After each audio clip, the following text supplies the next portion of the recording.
Mwathani agocwo rĩngĩ mũrũ wa Ngai. Asubuhi njema. I am born again and I love the Lord. And nafurahia kwa sababu Yesu akirudi. Hiyo ndio wimbo yenye nilikuwa naimba, that I will fly when Jesus comes back. When this life will come to an end, I will fly together with Jesus Christ and live together with him in heaven, and that is my joy and my prayer. I am confident because my sins have been forgiven. I am free. I'm not a prisoner anymore. I was once a prisoner, but now I am set free, and I thank the Lord. Since yesterday, the Lord was ministering to me, and He's still ministering to me so much about the prisoners. Literal prisoners and spiritual prisoners. Those people who are in prison, they don't have freedom. They are bound. They undergo disciplinary actions and measures because they are in chains. They are bound. They are not free.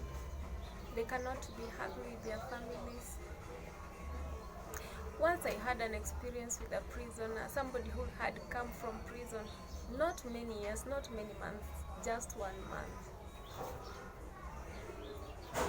He was taken because of some mistakes, some small mistakes. He was taken to court. He didn't have money to pay, so unfortunately he had to serve his term of 1 month.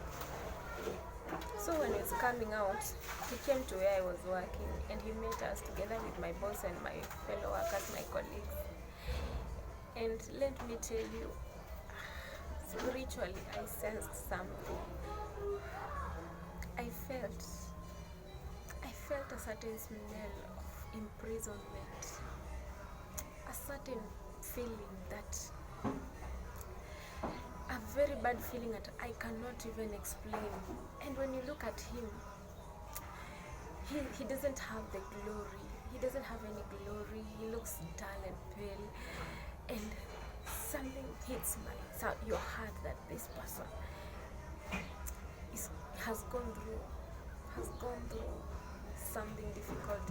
And let me tell you, the spirit of imprisonment is not something very good to go through, because when one is in prison, you do what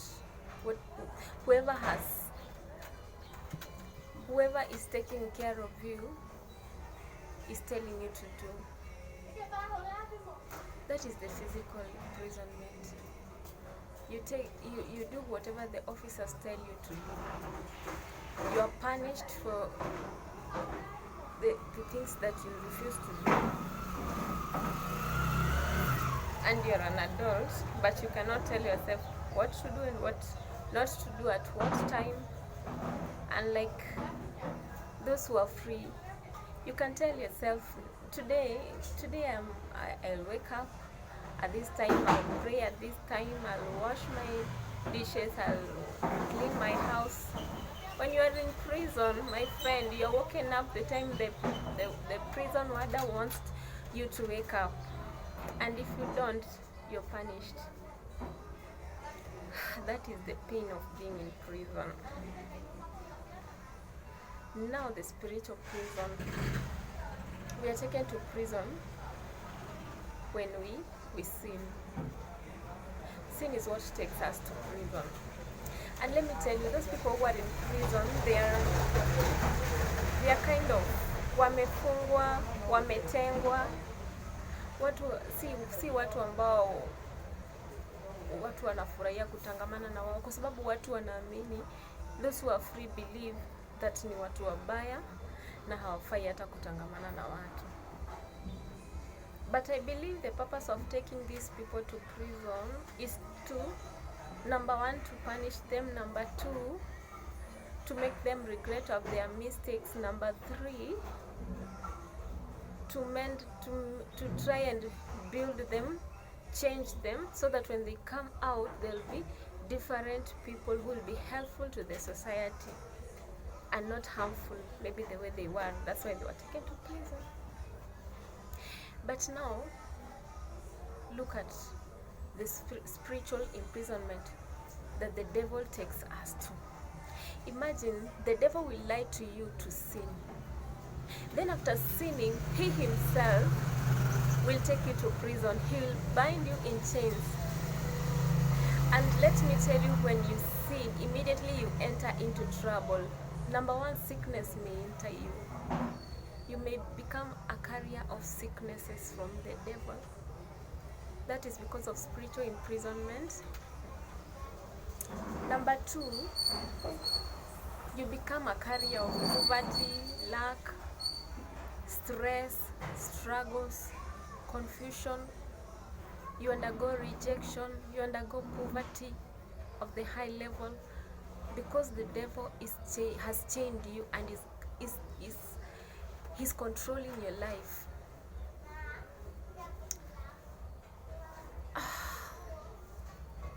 There are people who sin because of temptations.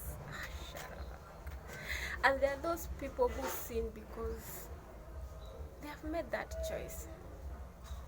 For example, let's talk about lesbianism, homosexuality, infidelity, fornication. These are sins that one makes decision. And you know, God has given us willpower. He has given us the will to choose between. God is not, when you characterize God is not selfish. You know, he had the ability to stop us from even to make decisions for us and tell you, Jane, you'll do this, Jane, you'll not do this, and that is it. But God freely gave us the ability to choose. So when the devil puts an idea in your mind to sin, God tells you in your mind, don't. Then the devil tells you, do it. And now the decision becomes yours.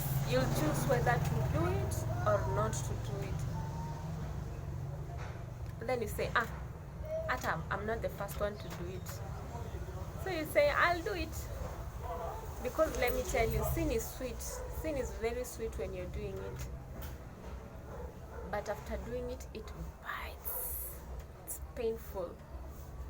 That's when you realize, what? I messed my life. After the devil chains you, immediately you enter into sin. He comes and claps and call you his. Anasema sasa mtoto wangu. Anakufunga na minyororo ya giza. Unaanza kupata mashida na mateso. Unaishi na madawa. Ndio, maybe, let's say maybe, there are those who sin because of situation. Maybe umeteseka, hauoni mtu anakuja kukusaidia. Then you decide, lesbianism is paying well. Umalaya inalipa, wacha nienda nikauze mwili wangu na huko nipate pesa, nilipe nyumba. Lakini hiyo nyumba utakuwa na amani kweli? Immediately ukifanya umalaya, labda uchukue mume wa mtu, immediately kitu inaingia ndani yako ni mashida. Shetani anakufunga vifungo ambazo itakugharimu, itachukua muda, itachukua resources kuondoa hizo vifungo. Itachukua muda, itapoteza muda mrefu sana.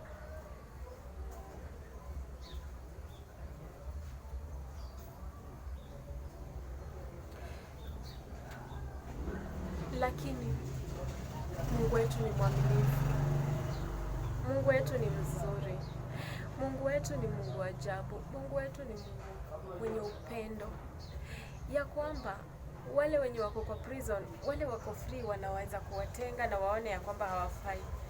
Lakini nilikuwa naangalia ni mara ngapi Mungu ametaja prisoners kwa Bible. How many times that the Lord has mentioned prisoners in the Bible? Very many times. Hata Yesu mwenyewe alisema, mnasema ninaketi na wenye dhambi, ninakula na wao, ninakunywa na wao. Mimi si kukuja kwa sababu ya wale ambao ni wazuri. Nilikuja kwa sababu ya wale ambao ni wabaya. Ndio wakisikia neno langu, wapokee, wanipokee, na wakaweze kubadilika kuwa wazuri. Akasema pia nikikuwa na kondoo 100 na moja ipotee, nitawacha hizo 99 niende nikatafute hiyo moja yenye imepotea. And that's the reason why Jesus came to the world. That's the reason why Jesus specifically came to the world. So what am I saying? Christians, those who we are born again, tusijipende na tusidharau wenye dhambi. Tuonyeshe upendo. Na tujue kwamba macho ya Bwana iko kwao zaidi ya vile iko kwetu. Kwa nini? Kwa sababu Mungu anataka wabadilike. Mungu hana upendeleo. Hapendelei mtoto huyu anawacha yule mwingine. Na kitu yenye itafanya watu wengi wameokoka wakose kuingia mbinguni ni kwa sababu ya kujudge na ya kukosa upendo. Kwa sababu tusipowapenda hawa na Mungu anawapenda. Mnataka wajue Yesu namna gani? Mnataka wajue Yesu vipi? Somebody to tell me that. If you don't talk to them so that they cannot defile you, how will they know Jesus?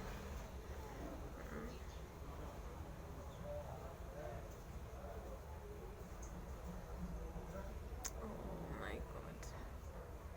Help us, God. So Isaiah 61 verse 1, it says, "The Spirit of the Sovereign Lord is on me, because the Lord has sent me to the poor. He has sent me to bind up the broken heart.